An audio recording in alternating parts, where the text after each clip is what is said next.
Hi, good morning, everyone. Welcome back to the series of All About English.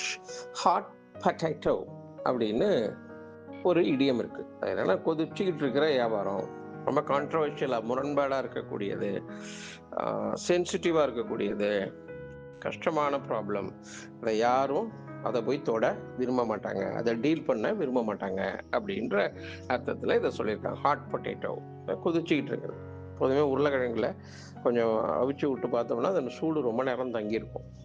அதனால் அதை might be அதை hot potato அப்படின்னு இவங்க அதை சூஸ் பண்ணியிருக்கலாம் அப்படிங்கிறது நம்மளுடைய ஒரு எண்ணம். ஓகே, அது ஒரு புறம் இருக்கட்டும். இப்போது hot பொட்டேட்டோன்னா highly controversial, sensitive, difficult problem that nobody wants to deal with. அதுதான் அதனுடைய அர்த்தம். உதாரணம், health care reform has become a political hot potato that both parties are trying to avoid addressing before the election.